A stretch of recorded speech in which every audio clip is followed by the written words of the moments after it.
గ్రామీణ ప్రాంత నిరుద్యోగులకు అత్యంత ముఖ్యమైనటువంటి అంశం ఏంటది అంటే టీచర్ ఉద్యోగాలు, పోలీస్ ఉద్యోగాలు. అనేక సార్లు మాట్లాడుకున్నాం. ఎక్కువ చదువుకున్న వాళ్ళు టీచర్ ఉద్యోగాలు, తక్కువ చదువుకున్న వాళ్ళు పోలీస్ ఉద్యోగాల మీద కాన్సన్ట్రేట్ చేస్తుంటారు.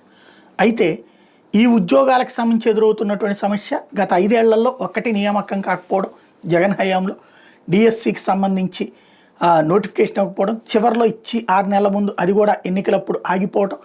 మేము మెగా డిఎస్సి చేస్తామంటూ జగన్ 6,500 ఏమో చేస్తే వీళ్ళు 16,000 దాకా చేస్తానంటాం.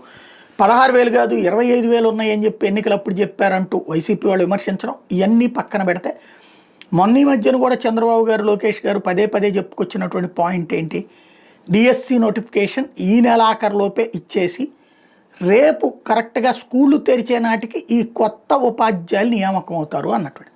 ఇప్పటికీ 10వ తారీఖు వచ్చేసింది.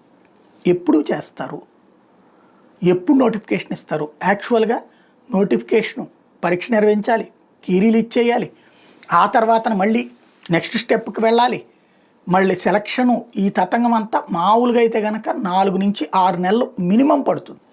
ఈలోపు ఏ కోర్టు లిటిగేషన్స్ వచ్చినాయంటే 7 ఏళ్ళు గడిచిపోయినటువంటి సందర్భాలు. ఎప్పుడో అసలు డిఎస్సిలో సెలెక్ట్ అయ్యి నియామకాలు కాకుండా అయిపోయినటువంటి బ్యాచీలే ఉండిపోయినాయి. 98లో అట్లాంటి బ్యాచ్ని జగన్ వచ్చిన తర్వాత ఇచ్చినటువంటి పోస్టింగ్లు చూసాం. అట్లాంటి సిచ్యుయేషన్స్ కూడా ఉన్నాయి. ఇప్పుడు మరి వీళ్ళకి ఈ ఏడాది మాట నిలబెట్టుకుంటే చరిత్రలో నిలిచిపోతారు.